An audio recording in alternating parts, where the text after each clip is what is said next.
welcome back.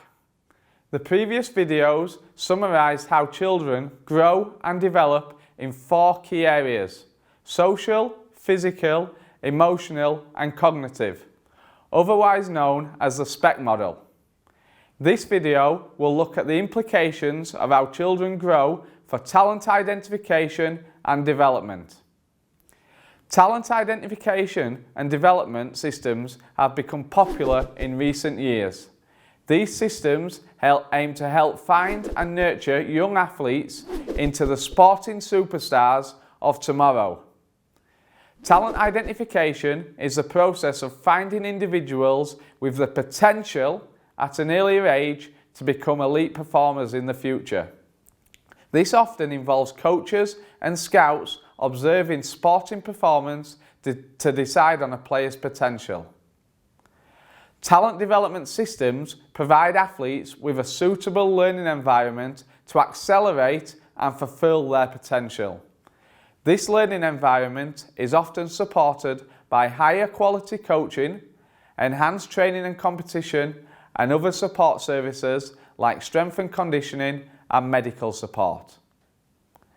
Different sports and countries run different talent identification and development programs. In some sports, these can start within children from 7 years of age. Yes, that's right, 7 years of age. However, as children grow, this can make talent identification and development challenging. Here are 3 key challenges for talent identification within young athletes that you should be aware of. Challenge 1. Predicting potential at an early age is very difficult. Talent identification ultimately involves trying to predict the future. The further away an individual is from adulthood, the less accurate a talent identification decision can be. Trying to predict potential within childhood is also difficult when we consider a child's growth. As discussed in the previous 4 videos, children grow socially, physically, emotionally and cognitively. As these types of growth all occur at different times, this makes talent identification decisions even more difficult. Growth and development at certain time points can influence sporting performance and how talent is perceived. In a way, all that glitters is not gold, and some gold may be hidden until full growth is achieved. Lastly, talent identification should focus on predicting potential. Assessing future potential against current performance is difficult.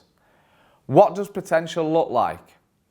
As you can see on the screen, Leeds Beckett and colleagues presented a 3x3-way matrix of performance versus potential to help coaches classify athletes as high performing, high potential in box number 9 to low performing, low potential in box number 1. Overall, talent identification is very much about thinking about the future. So get out your crystal balls. Okay, so over to challenge 2. Early identification equals early specialization. Talent identification within sports can occur at early ages. For example, within gymnastics, this can occur between 6 to 9 years and 7 to 8 years in soccer. These early talent identification processes may promote early sport specialization, which includes intensive year-round training within a single sport. Early specialization may enhance sport-specific performance in the short term. However, it has recently been hotly debated on the benefits of this approach compared to youth athletes sampling a wide range of sports. Research shows that those who play multiple sports while growing up have a stronger chance of becoming top athletes. The International Olympic Committee has raised awareness of some potential negative outcomes of early specialization. These negative outcomes include injury, overtraining, and negative psychosocial health such as burnout.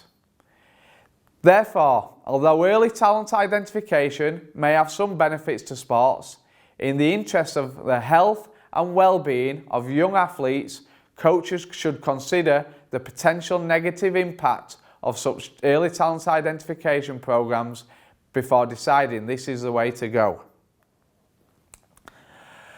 And finally, challenge 3. Young athletes are grouped into age groups. Athletes within most sports, like education, are grouped into annual age categories. For example, in the United Kingdom, we use the 1st of September to the 31st of August as the selection start and cut-off dates, which coincide with the school year. This process is designed to provide equal competition and developmental opportunities for young athletes.